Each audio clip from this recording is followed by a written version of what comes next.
नमस्कार मैत्रिणींनो. तर आज मी तुमच्यासाठी वांग्याची भाजीची रेसिपी घेऊन आलेली आहे. तर भरपूर वेळेस तुम्ही वांग्याची भाजी खाल्ली असेल तर या पद्धतीने एकदा तुम्ही ट्राय करून बघा. तर आपल्याला मसाला वांग करायचा आहे. आज तुम्हाला लागणारं साहित्य दाखवणार आहे. तर मी वांग्याचे असे 4 खापा करून घेतलेले आहे. ते पाण्यामध्ये भिजत घालून 1 चमचा मीठ घातलेलं आहे, कारण की वांगे काळे पडू नये म्हणून. आणि मी मोठे मीडियम साईजचे मोठे कांदे घेतले 4, 2 टॅमॅटो, कोथिंबीर, कढीपत्ता आणि कांदा एकदम बारीक चिरून घ्यायचा आहे. शेंगदाणे आहेत अर्धे वाटी, आलं लसणाची पेस्ट आहे आणि सगळे मसाले आहेत आपले. हा कांदा मसाला 1 चमचा, हा घरगुती मसाला आहे घरचा, हा 1 चमचा, हळद आणि हा संडे मसाला आहे. तर मी पहिलं शेंगदाणे आपल्याला तळून घ्यायचे, ते अर्धी वाटी मी शेंगदाणे घेतलेले आहेत. तर मी 3 पळ्या तेल टाकलेलं आहे कढईमध्ये. तर आपण शेंगदाणे टाकून घेऊया. पहिले मी वांग्याच्या भाजीला तर आपले शेंगदाणे असे मस्तपैकी लालसर खमंग असे तळून घ्यायचे तेलामध्ये. मी नेहमी शेंगदाणे कुठलीही भाजी करत असताना शेंगदाणे तळून घेते.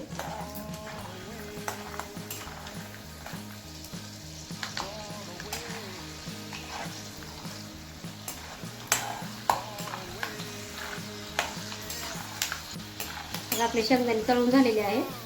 तर मी काढून घेते एका डिशमध्ये.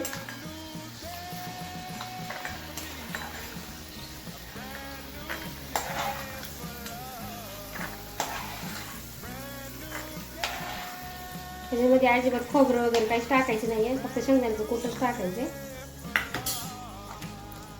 तर आपले वांगे आहेत ना, स्वच्छ धुवून घेतलेले तेलामध्ये असे सोडून द्यायचे. तेलामध्ये असं तळून घ्यायचे.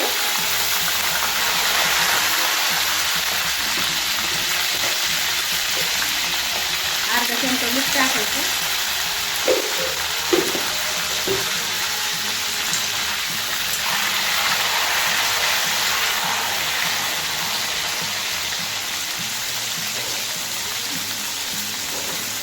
तर आपल्याला वांगे तेलामध्ये शिजून घ्यायचे असे मस्त.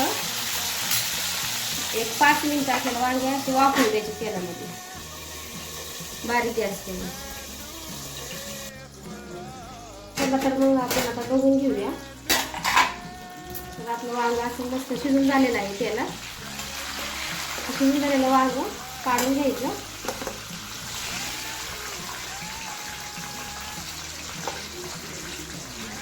तर आपण लगेच आता फोडणीची तयारी करूया. तर आपल्याला ह्याच तेलामध्ये फोडणी द्यायचे. तर पहिले आपल्याला जिरे मोहरी टाकून द्यायचे.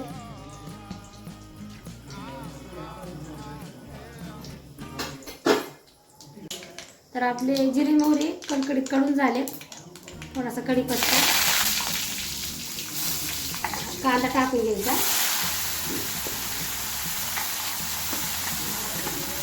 नेहमी कांद्याचं प्रमाण जरा जास्तच राहू द्यायचं, कांद्यामुळे कसं जरा भाजीला चव येते. कांदा आपला असा मस्त परतून घ्यायचा. त्यामध्ये आपल्याला अर्धा चमचा मीठ टाकायचे.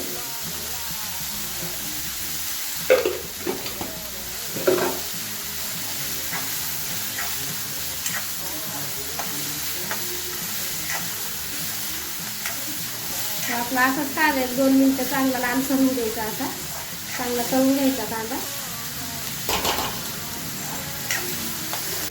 तर कांदा असा आपला एकदम लाल झालेला आहे. तर आपण त्याच्यामध्ये आता 2 चमचे आलं लसणाची पेस्ट टाकणार आहे.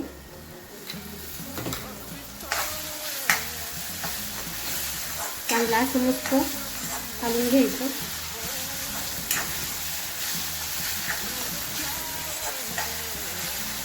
तर आपल्या ज्यामध्ये लगेच टमॅटो टाकायचे.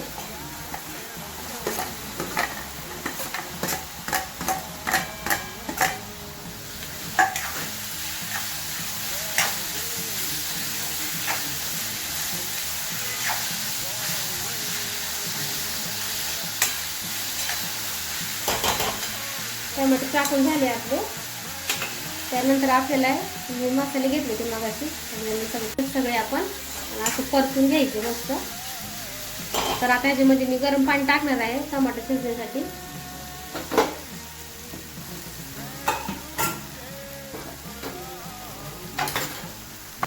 तर मी ग्लासभर पाणी गरम करून घेतलेलं आहे. त्याच्यामध्ये आम्ही थोडं थोडंसं पाणी टाकत जायचं आणि पाणी गरमच टाकायचं.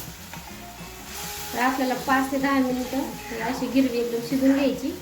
टोमॅटो आपला चांगला शिजला पाहिजे. एक 5 ते 10 मिनिटं आपल्याला शिजून घ्यायचं असं. चला तर आपण बघूया. तर बघा असं मस्तपैकी तेल सुटलेलं आहे आणि आपलं टोमॅटो पण असं चांगलं शिजून झालेलं आहे, कांदा टोमॅटो. तर आता ह्याच्यामध्ये आपण ना शिजलेली वांगी सोडून देऊया.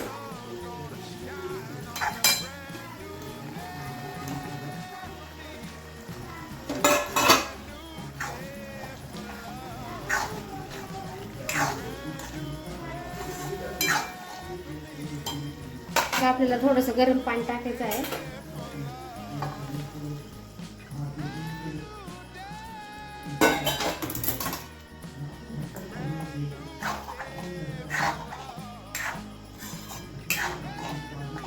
वांग्याची भाजीला उकळी आली ना, वरतून शेंगाचं कूट टाकायचं.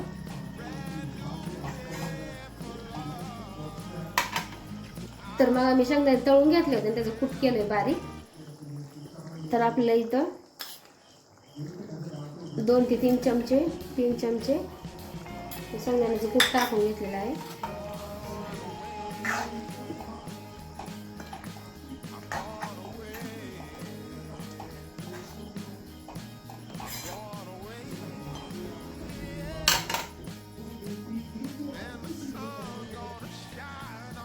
वरतून अशी कोथिंबीर टाकून द्यायची थोडीशी मगाशी चिरलेली.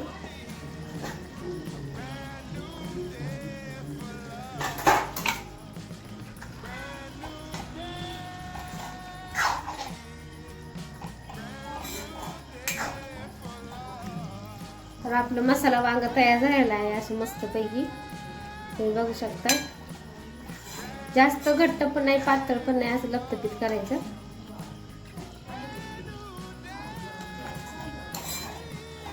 त्याला 5 मिनिटं आपल्याला असंच गॅसवर ठेवायचं. तर आपलं वांग मसाला तयार आहे. तर असंच आमची नवीन नवीन रेसिपी पाहण्यासाठी आमच्या चॅनलला सबस्क्राईब करायला विसरू नका. धन्यवाद.